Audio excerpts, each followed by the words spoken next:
This will be a follow-up on my thoughts of the state of play, especially for Final Fantasy Tactics, the Ivalice Chronicles. In that video, I said that there was going to be two versions, a original version and an enhanced version.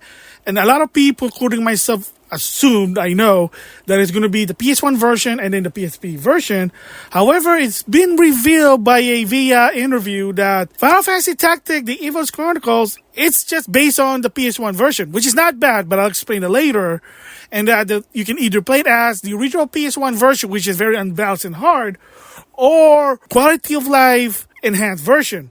But the downside, it does not include any content from the PSP version, War of the Lion, which a lot of people believe that's the definitive version. I have it. I played it. It is fun with a lot of the new content, the cutscene. I love that. The reason for it was apparently that the people behind the Ivalice Chronicles are the people who did the original version. Apparently, with the PSP, it was actually different people. Either they moved on, they went to a different company. I don't know, but the team for the PSP version, War of the Lion, they're not there anymore to some extent. And the people who are working for the Ivalice Chronicles are the original team. And the belief is that they don't know anything about the PSP, lack of knowledge, maybe. I don't know about the experience part, but to some extent that they don't know anything about the PSP version. I mean, like I said, it's kind of like I talk about this in a different video. That when I asked Zan Dragoon and Rob Diesel, can you guys play Dark Road Valkyrie? And a lot of people said that Zan Dragoon at a time while working at Idea Factory kind of hesitated to play that game because she has no knowledge of the game. She doesn't know about the game, so she really can't talk about the game. So she's trying to hesitate to play it. It is what it is. It's sort of like that, maybe, but I could be wrong, that the people who are working for this game only knew about the PS1. Again, it is what it is. It is unfortunate. Also, they said was when they're doing this remastered game, the enhanced version, apparently, according to the director, Kazutoyo Mahihiro, he said that the original source code and master game apparently got lost. Sounds familiar? To some extent, yes. So he said that the game source code and the master game disappeared. They don't know what happened. I mean, I know it's weird, and that for the enhanced version, they had to do it by sheer force.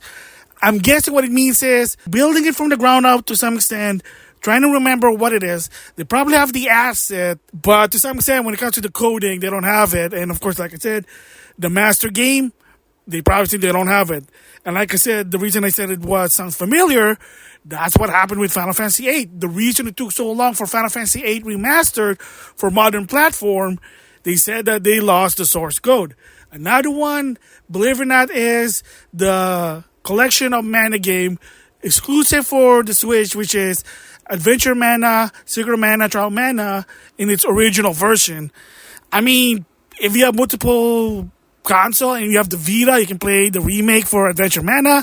When it comes to Secret Mana and Trial Mana, it's on the PS4. I mean, I always say play the newer version than the original, but that's beside the point. That's also sort of a story, that one, that to some extent, the reason they couldn't even make that multi-platform is they lost the original game and the source code, and that it only worked on a Nintendo architect. So if they're trying to put in a, say, PlayStation, it's not going to work. I don't know, but that's the story. So the follow-up is that when it comes to Final Fantasy Tactics, the Ivalice Chronicles, it is a modern take of a classic PlayStation 1 game. However, it will only be based on the PS1 with a lot of quality of life enhanced. When it comes to the content for War of the Lion, it's not there. But can they still rectify this? Possibly. They can add it in as a via update, or if they want to be dick about it, pay DLC to some extent. They still can do it, but it might take longer. A lot of people even suggest that why not just delay the game if you're not going to put the War of the Lion, because that's what people wanted. Delay the game so you can put it in, take more time, but it is what it is. I don't know what the rules in Square Enix, what's the reason why they're releasing it on September. But as of right now, once the game comes out on September 2025, it is just going to be an enhanced version of the PS1, not War of the Lion. So that is the follow-up on it. Sort of a correction, because a lot of people thought it was going to be the PS1 and the PSP version. But no, it's just the PS1 version. Either play it on its original version or an enhanced version. So with that, I'll see you guys later.